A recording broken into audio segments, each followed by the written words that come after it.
merci d'avoir accepté. C'est gentil à toi. Bon, du coup, après, pour ceux qui ne te connaissent pas, tu pourrais te présenter rapidement, du coup. Ouais, je m'appelle Clément Tapie, avec un Y. Ok. J'ai 32 ans et je suis entraîneur du SA Mérignac, section football. C'est un club omnisport, donc section football. Et je suis entraîneur de l'équipe première depuis 2 saisons. Ok. Et tes premiers souvenirs dans le foot, du coup? Depuis toujours, hein, donc ça remonte à très très loin. Ouais, quand j'étais tout petit, pour moi, l'enfance, enfin mes souvenirs d'enfance dans le foot, c'est souvent lié à un joueur en particulier, c'est Zidane. Euh, Parce que je pense que je fais partie d'une génération qui a grandi avec lui. Et, euh, et ouais, il m'a suivi un petit peu sur ce parcours. Donc les premiers, je pense que c'est Zidane, et un petit peu lié aussi à finale de Coupe du Monde 98. Donc là, ça remonte. Et finale de l'Euro 2000, avec, voilà, avec les finales, c'était les premiers titres, un petit peu en tout cas pour nos générations. Coupe du Monde, c'était le premier. Donc voilà, les soirs de match où on est tout petit, il y a plein de monde à la maison, et la soirée qui se termine un petit peu tard avec le ballon dans le jardin. Voilà, c'est un petit peu les premiers souvenirs. Et après, tu as fait le même poste que Zidane, du coup, en tant que joueur, ou pas du Ouais, tout? ouais, ouais, ouais, même poste, même numéro. Et puis après, au fur et à mesure, on reculait un petit peu, on jouait un petit peu plus bas. Je suis un peu plus grand que lui aussi. Ouais, Donc on un jouait un peu. petit peu plus bas, plus en 6. Mais oui, oui, non, petit, on essayait de recopier Ouais. le plus possible. Donc il y avait le numéro, le poste, et je pense que ça s'arrêtait à peu près là. Parce qu'après, tu as fait une carrière de joueur avant de faire carrière d'entraîneur. En jeune, oui. Après, en senior, ça s'arrêtait assez vite. Parce que déjà, j'ai commencé à coacher très très tôt. Ouais, j'ai vu 16 ans, c'est ça? Ouais, j'ai commencé. En fait, ça m'a toujours attiré, toujours passionné. Donc, dès qu'il y avait des petites opportunités, je commençais. Donc, commencer à coacher à 16 ans, c'est un bien grand mot, mais je participais à un stage en tant que joueur. Et l'année où moi, j'étais trop âgé pour le faire comme joueur, on m'a invité à le faire comme éducateur. Ok. Donc, du coup, j'ai commencé comme ça. Donc, c'était une semaine pendant les vacances. Et ensuite, petit à petit, on vient filer un coup de main sur l'école de foot, là où on joue comme joueur. Ensuite, on vient filer un coup de main de manière un peu plus régulière en tant qu'adjoint, vraiment sur une équipe à 11. Et puis petit à petit, on s'investit de plus en plus. Donc, c'est de plus en plus délicat de s'investir comme joueur, surtout une fois qu'on a fait un petit peu le deuil de la carrière professionnelle, et qu'on voit où est-ce qu'on peut le plus avoir un petit avenir, là où ça vaut le coup. Ça, plus quelques blessures qui font qu'au bout d'un moment, on en a un peu marre d'arriver tous les lundis au travail en boitant. Voilà, donc tout ça a fait que finalement, en senior, j'ai dû arrêter vers 22 ans à peu près, donc assez tôt. Quand tu as 16 ans, tu entraînes des U11, U12, à peu près, ouais. Alors 16 ans, je pense que c'était le stage. Donc quand j'intervenais sur le stage, donc là Ok. ouais, ça devait être entre 7 et 13 ans à peu près. Et après vraiment quand j'ai commencé à entraîner, je pense que au début j'étais adjoint, mais j'avais 18-19 ans, j'entraînais des garçons de 17-18 ans. Donc là il y avait très très peu d'écart d'âge. Et après, j'ai commencé avec des U11 vraiment, où ça a été mon équipe à moi, U11, et là je devais avoir ouais, 19-20 ans. Ok. Du coup, tu as entraîné des mecs de 2 ans de différence de moins que toi. Ouais. Et du coup, le rapport, c'est compliqué un peu Ouais, après, comme je l'ai dit, c'est entraîneur adjoint, donc c'est toujours un petit peu différent. Mais oui, forcément, c'est un petit peu particulier, quoi. Parce que là, pour le coup, il y avait quelques copains, il y avait vraiment très peu d'écart d'âge. Mais c'est pas quelque chose qui a posé souci, en tout cas, parce que bon, à partir du moment où on fait ce que l'on a à faire, ça se passe bien. Et du coup, tu as des diplômes? Oui, bien sûr, bien sûr. Donc j'ai commencé assez tôt, ça s'est fait petit à petit. Du coup, j'ai le BMF, le BEF. Ok. Et là, t'en passes un en plus Et ou... du coup, l'objectif, ce serait d'entrer au DES, Ok. donc le diplôme supérieur. Après, c'est national, donc c'est un petit peu plus difficile d'y rentrer. Il faut être éligible déjà, donc par rapport à l'équipe entraînée, par rapport à... Voilà, il y a plein de petits prérequis. Donc voilà, l'objectif, en tout cas, le prochain, ce sera d'accéder à la formation du DES. C'est-à-dire, ça bloque pas l'âge par rapport au diplôme? Ou expérience de joueur, je sais pas comment ça marche. Sur le papier, ça ne bloque pas. Ouais. Après, forcément, ceux qui ont une carrière professionnelle, c'est un petit peu plus facile d'accéder au diplôme, mais ce qui est relativement normal. L'âge, c'est pas censé être handicapant. Ok. Donc, voilà. Sur le papier, c'est ouvert à tout le monde. Après, forcément, c'est une promotion en France. Donc là, pour le coup, voilà, ça se resserre un petit peu à l'entrée. Ouais. Et voilà, il y a un gros tri à faire. Donc effectivement, il y a les anciens pros, il y a les personnes qui travaillent déjà dans des centres de formation, dans des clubs professionnels, etc. Ok. Donc la concurrence est un petit peu plus accrue sur l'entrée à ce diplôme-là. Voilà. Donc voilà, il faut continuer à avoir des. C'est un petit peu le CV aussi, voilà, les bons résultats, ou dans quel club on coach, à quel niveau, euh, voilà, pour pouvoir y entrer. Parce qu'il y a limite de place, genre il y a 20 personnes. Oui, c'est ça. Ouais, ouais, c'est ça. Ah En fait, oui. il suffit pas de vouloir se former. En fait, alors je veux pas dire de bêtises. Je pense que c'est une quarantaine de places, mais pour toute la France. Voilà. Alors, Ouais, je veux pas dire de bêtises. Je crois que c'est à peu près ça les chiffres. c'est la fac de médecine, quoi. Si, voilà. Voilà. Donc en fait, le plus dur, c'est d'y rentrer. Après, c'est a priori une année assez intense pour obtenir le diplôme, mais le plus difficile dans un premier temps, ouais, c'est d'y rentrer, parce qu'il y a beaucoup de monde qui veut y entrer.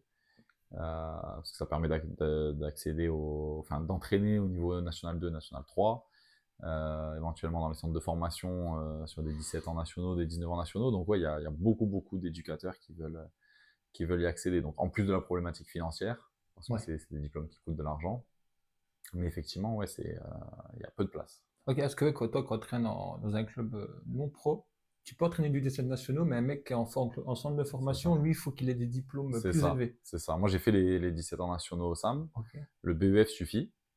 Et il y a une particularité, quand c'est un centre de formation, ok. là, ils doivent être encadrés par des DES. Et du coup, tu as des idoles en tant que coach ou des références?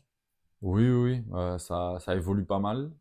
Ça évolue pas mal parce que, et ça montre un petit peu la difficulté du métier d'entraîneur, c'est qu'il y en a qu'on met très très haut et finalement 5 6 ans plus tard, bah, ils ont un peu marqué le pas et on les voit plus trop. Ouais. Ce qu'il y a de sûr, c'est que il y a quelqu'un comme Pep Guardiola qui a révolutionné le poste. Je sais même pas si on se rend compte à quel point il a révolutionné en fait l'entraînement dans le football, parce que je pense même des gens qui sont pas forcément fans de lui, finalement, Et il le copie, ouais. je pense qu'il le copie beaucoup, sans s'en rendre compte, parce que finalement, il y a beaucoup de choses qu'il a fait qui sont maintenant naturelles, automatiques. Simplement les relances courtes, les sorties de balles, la règle, ne serait-ce que la règle en fait d'avoir le droit d'avoir des défenseurs pour relancer un ballon sur un 6 mètres.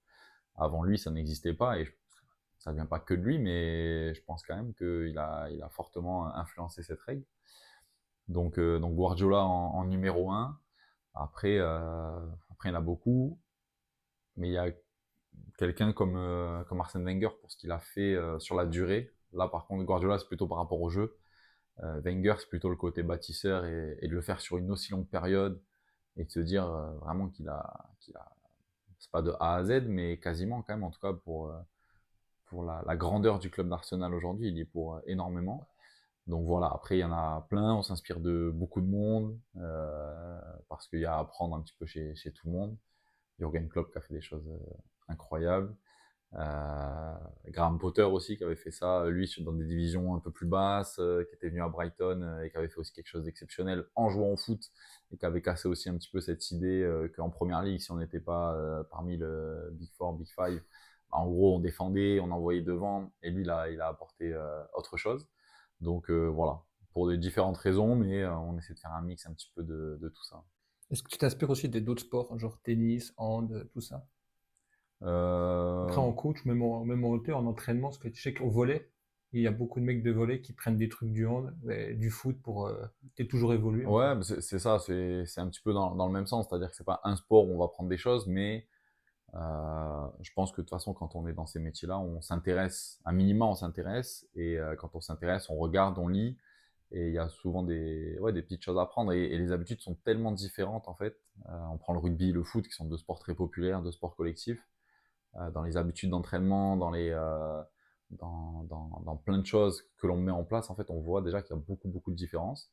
Donc il y a des choses qui sont pas transposables parce qu'on a des objectifs trop différents, et il y a des choses qui sont faisables. Donc c'est toujours quelque chose qu'on peut développer et améliorer, mais en tout cas, on est conscient qu'il y a des choses à piocher un petit peu partout, ouais. Et c'est vite passionnant quand on le fait par rapport à d'autres sports.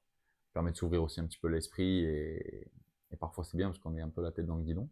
Donc voilà, ouais, on essaye. Du coup, avec le SAM, c'est pas mal quoi. En Pour le e-sport, coup, ça Sam, peut. on est bien placé, et c'est là qu'on se dit peut-être qu'on s'en sert pas assez, ouais, parce que c'est un gros club omnisport, et pour le coup, il y a beaucoup de sections de différents sports, et on a un accès peut-être un petit peu plus simple, effectivement, dans cette idée de se diversifier. C'est sympa, ouais. On a fait quelques entraînements de boxe par exemple. Donc ça aussi c'est sympa. C'est très ponctuel, c'est pas forcément sur des méthodes d'entraînement, mais de temps en temps, quand on veut faire un entraînement de boxe, en tout cas, on a la section boxe, donc c'était assez sympa et c'est quelque chose qui, je pense, va avoir tendance à se développer un petit peu plus dans les années à venir. Et ça fait combien de temps que tu es au SAM du coup? Au SAM, je ne veux pas dire de bêtises, je crois que c'est ma 10e saison déjà. Donc tu as commencé en jeune? Non, non, non, je suis arrivé jeune, Ouais. mais j'étais déjà dans le monde senior en tant que joueur. Moi, j'étais à Estuaire-Gironde avant ça. Ok. Parce que moi, j'ai grandi à côté de Saint-André-de-Cubzac, donc à Peujar exactement. Donc des petits clubs autour. J'étais à Fontgervaux, à Sulblaye, à Saint-Izan. Et ensuite à Estuaire-Gironde. Donc à Estuaire-Gironde, c'est là où j'ai commencé à entraîner en plus de jouer. J'avais arrêté de jouer la dernière année pour les raisons que j'évoquais tout à l'heure, et avec l'idée quand même de reprendre, parce qu'on coupe une saison, on se dit cette année je fais un petit break et l'année prochaine je reprends. Et finalement l'année d'après j'arrive au SAM, donc je pense que je devais avoir, je devais avoir 22 ans, 21 ou 22 ans. Puis finalement j'ai juste entraîné, et le fait est que de nouveau c'était pas possible de concilier les deux en termes d'horaire. Et donc on est reparti sur une saison où je joue pas, et puis finalement ça fait 10 ans que je joue plus. Et après, donc du coup, tu as fait U17 en gros, première grosse expérience, on va dire. Ouais, après au SAM en fait, depuis que je suis arrivé, en arrivant d'Estuaire-Gironde, de ma campagne un petit peu, tout a été une grosse expérience. Ouais. Parce que déjà le fait d'intégrer un tel club au départ, avec une grosse organisation, c'est la ville, c'est un gros complexe aussi, on a l'habitude des petits stades. Moi pour info, on était dans un club où ça réunissait 8 communes. Donc on avait Ok. un stade dans chaque commune, grosso modo. Là on arrive, on a le complexe du Jard qui est immense. Donc voilà, il y avait plein de petits changements. Donc dès le départ, c'était gros, et très vite, je prends en charge les 17 R1. Et c'était déjà à l'époque quelque chose d'exceptionnel Là, t'as quel âge? Là, t'as pour moi. 24 quand tu fais ça? À ce moment-là, faudrait que je ne veux pas te dire de bêtises là, parce que ce serait de tête, mais c'est la première saison, donc je dois avoir 22 ans. Ok. Et je viens pas pour cette équipe en fait, je viens pour une équipe de niveau départemental qui pouvait me permettre de continuer à jouer au foot, et qui pouvait me permettre aussi de m'installer sur alors Bordeaux, mais surtout sur ce club-là de manière un petit peu plus tranquille et évoluer progressivement. Et en fait, au bout d'un mois, il y a le coach des 17 ans régionaux qui part, et du coup, je prends la place de ce coach-là, sans trop savoir pourquoi on pense à moi. Mais du coup, déjà, au bout d'un mois, je me trouve parachuté sur les 17 ans R1. Et donc déjà là, pour moi, c'est comme aujourd'hui d'avoir la première, et comme d'avoir les 17 ans nationaux quelques années après, c'était déjà exceptionnel. Donc voilà, il y a 2 années sur les niveaux régionaux. Effectivement, après, j'ai la chance d'intégrer le staff de Jonathan Morliguen, qui est le Ok. manager général du club aujourd'hui, qui était l'entraîneur qui a fait remonter les 17 ans nationaux, et qui, du coup, après une saison sans adjoint, m'a proposé de devenir son adjoint sur sa 2e saison. Voilà. Donc j'ai passé 2 ans après avec lui en tant qu'adjoint sur les 17 ans nationaux. Puis après, t'as pris les rênes des U17. Et après, j'ai eu la chance de prendre la suite quand lui, justement, est passé manager général du club, et donc il a pris de recul un petit peu avec le terrain. Et du coup, j'ai eu la chance de lui succéder, et donc du coup d'être l'entraîneur principal des 17 ans nationaux pendant 3 saisons. Et alors, comment tu l'as vécu déjà? Stress un peu Euh, ou ouais, alors c'est jamais du stress à proprement parler, mais une petite appréhension, ça c'est sûr. L'envie de bien faire, ça c'est sûr. Et très vite l'adrénaline et le plaisir, parce que ça a été une expérience exceptionnelle.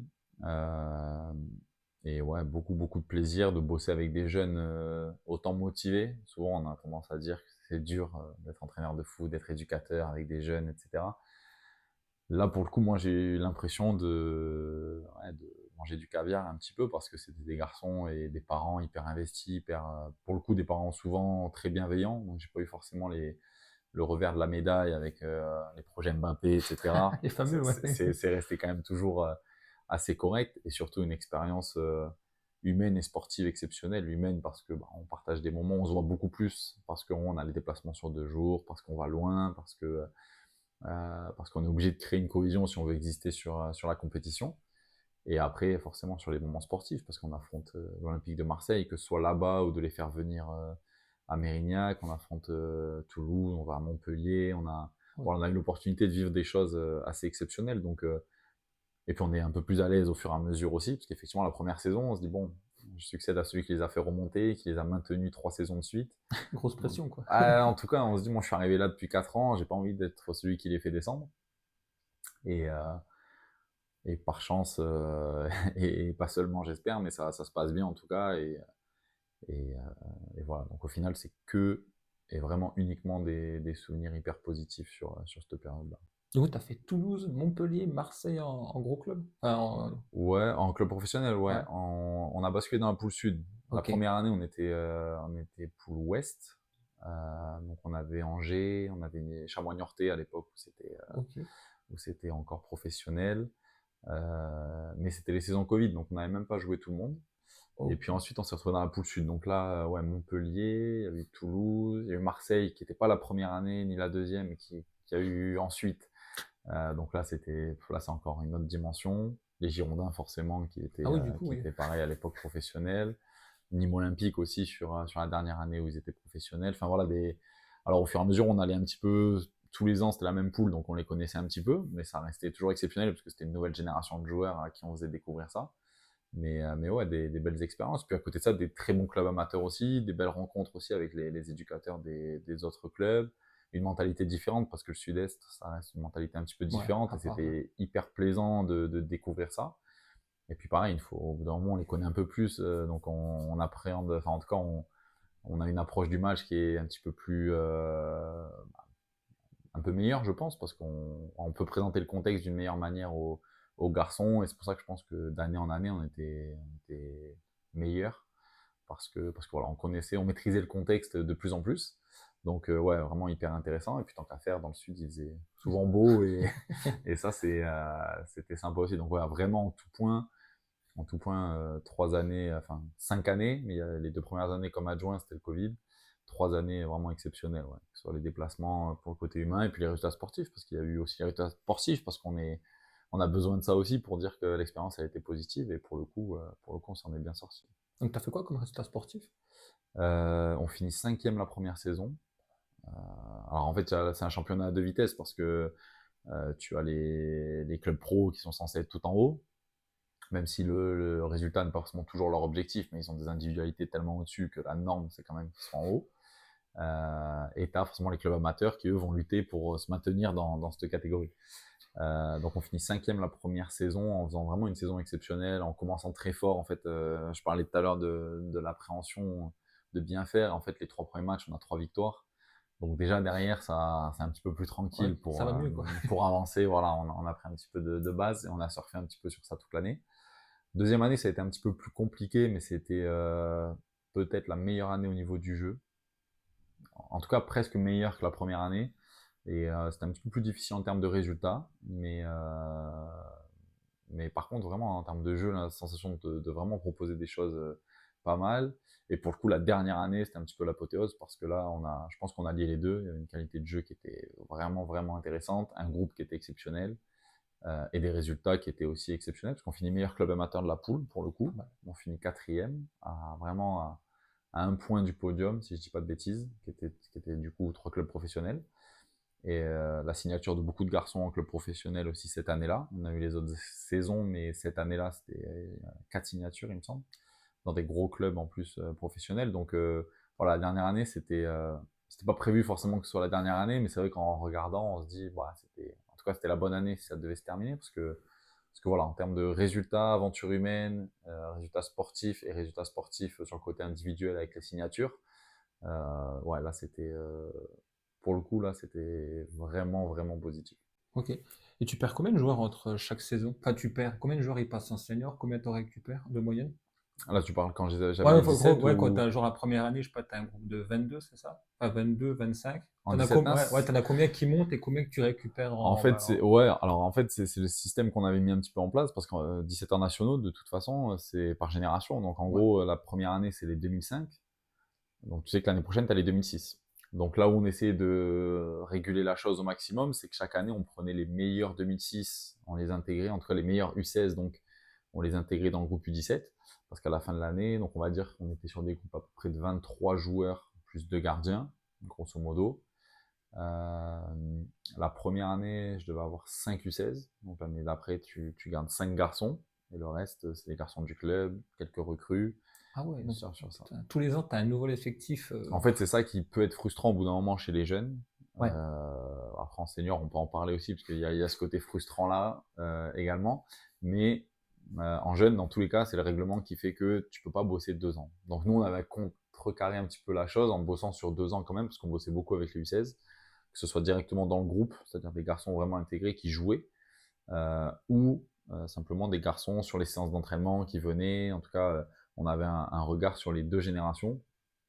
Donc ça permettait d'avoir un travail un tout petit peu plus commun et un petit peu plus intéressant dans le sens où on n'avait pas l'impression de repartir de zéro chaque année en se disant ben là on est au mois de juin, je découvre un effectif que je connais absolument pas et c'est reparti. Donc on essayait de le lisser sur 2 ans. Le recrutement par exemple on préférait le faire en U16 pour avoir un garçon qui connaît déjà le club, qui a une année pour s'adapter un petit peu. Nous pour le faire progresser comme on peut, et sur la 2e année bah, du coup avoir quelqu'un qui connaît déjà un petit peu le club et qui là cette année va être là pour performer sur le niveau national. Donc c'est comme ça qu'on essaie de contrer un petit peu la chose, mais ça reste des jeunes et ça reste l'idée d'une saison. Voilà. Avec certains on a eu la chance de faire 2 saisons et on voyait aussi quand même que c'était on y gagne un petit peu. La dernière année notamment on a beaucoup de résultats, on a beaucoup de première année. Mais on a aussi des 2e années qui avaient déjà joué en 17 NAS l'année d'avant. Donc là, des garçons qui ont fait 2 saisons en 17 NAS, sur la 2e saison, ça commence à être très costaud dans le rapport de force avec les autres clubs, et c'est aussi pour ça, je pense, qu'on a pu performer. Et du coup, en U16, tous les clubs à côté de Mérignac, vous avez un œil sur eux, quoi. Parce qu'il faut que tu ailles chercher des jeunes, vu que tu n'es pas un centre de formation. Comment tu peux recruter un jeune parce que les centres de formation, maintenant, ils arrivent, le jeune, ils mettent le maillot, la photo, le jeune, il est chaud bouillant pour venir. Ouais, bah déjà, tu peux pas lutter avec les centres de formation. Et du coup, vous devez anticiper sur tous les clubs de la région. Ouais, oui, de toute façon, c'était ça. Hein. Mais c'est ça aussi qui était passionnant, c'est qu'au bout d'un moment, tu es là depuis longtemps, donc les coachs autour te connaissent un petit peu, les joueurs te connaissent un petit peu. Nous, on avait dans tous les cas, pour toutes les catégories du club, on a les détections ouvertes. Donc, mais là, c'était 800, 900 inscrits. Donc là, il fallait trier, on essayait d'accueillir le maximum de monde pour donner la chance. Mais t'as rarement des surprises. T'avais 900 personnes, 900 candidatures. T'avais 900 jeunes qui t'envoyaient genre un CV pour la saison. Ouais. Alors c'était sur un formulaire en ligne, mais oui. Alors à l'échelle du club, je crois que c'est 2000 à peu près chaque année. Et sur les 17 ans nationaux particulièrement, ouais, ça approchait les 800, 900. Avec les 19 ans nationaux, c'était la même chose. Après, on est déjà sur des âges où les garçons, la plupart, ils ont quand même été repérés un petit peu. Il y a le pôle espoir qui recense les meilleurs joueurs. Alors, ça ne veut pas dire que les meilleurs en U13 au moment de rentrer au pôle espoir en U14 seront les meilleurs en U16, mais ça donne une petite idée. Donc, on a les garçons du pôle espoir qui, en fait, dans tous les cas, l'avantage, c'est eux sont attirés par le niveau 17 ans nationaux. Et du coup, un garçon au pôle espoir qui ne signe pas en centre de formation, il va regarder l'étape en dessous, c'est de venir en 17 ans, dans un club qui a les 17 ans nationaux. Donc, ces garçons-là, souvent, les intérêts étaient communs, donc ils nous contactaient ou on les contactait, mais ça se faisait ensemble. Après, il y avait, comme je l'ai dit, les détections où, c'est pareil, parfois il y avait des garçons qu'on avait déjà repérés, ils s'inscrivaient aux détections, donc ça facilitait la chose aussi. Et après, c'est toujours la même chose, hein, c'est qu'après, il y avait aussi des éducateurs avec qui ça se passait super bien et qui étaient très contents de m'appeler pour me dire qu'ils avaient un bon joueur et qu'ils voulaient me l'envoyer au moins pour que je le voie et pour peut-être donner l'opportunité à ce garçon de se frotter à un niveau supérieur. C'était pas le cas avec tous les éducateurs, mais il y en avait quand même. Le réseau. Forcément. Mais voilà. Donc il y avait aussi un petit peu de tout ça. Et puis surtout, au final, on n'avait pas l'idée. Alors il y avait parfois eu quelques fantasmes sur ça, mais on n'avait pas forcément l'idée de recruter beaucoup. Déjà, on le lissait sur 2 ans pour travailler avec eux, comme je l'ai dit, donc beaucoup de U16. Puis finalement, en 17, il nous arrivait de recruter 5-6 joueurs, mais c'était le grand maximum, c'était des garçons du coin. Donc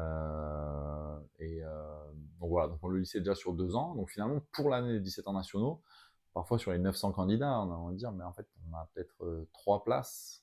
Parce qu'à la dernière année, je crois qu'on recrute 4 U17 et le reste, c'était que des U16. Donc c'est vrai que ça a fait vraiment, les places sont chères pour les U17. Donc en fait, au fur et à mesure, ça se faisait un petit peu comme ça, petit à petit, entre les garçons qui viennent, les garçons dont on nous parle, les garçons qu'on voit aussi, parce qu'effectivement, en U16, on commence à connaître un petit peu.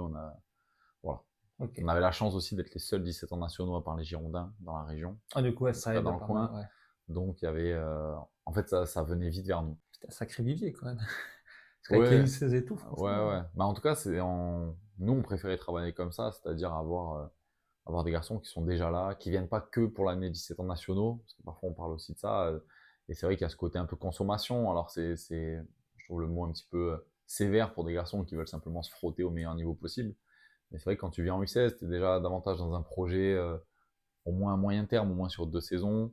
Tu t'intègres au club. La première année, alors les meilleurs jouent en 17 ans nationaux, on en a eu hein, qui étaient très très bons et qui jouaient dès la première année, mais il y en a aussi eu qui sont venus, qui la première année ont joué dans leur catégorie, mais qui ont eu une année pour évoluer et qui du coup la deuxième année voilà, sont arrivés en 17 ans nationaux, mais sans être un nouveau club, voilà, en étant déjà intégrés et qui n'auraient peut-être pas pu intégrer le club en tant que nouveaux Ah ouais, joueurs parce ok. qu'on n'en prenait que 3-4 et que du coup là pour le coup les places étaient très chères. Ok, ouais, du coup, ouais, comme ça, pendant un an, ouais, ils ont le temps de pouvoir t'adapter à toi aussi. Ouais, c'était l'idée. Ouais, Ouais. mais c'était un petit peu ça l'idée. Et puis, quand tu es au club, quand tu reçois Marseille le dimanche, bah, tu viens voir. Oui, Alors, il y en avait d'autres clubs qui venaient voir, mais toi, tu es quand même un petit peu plus dans cette dynamique.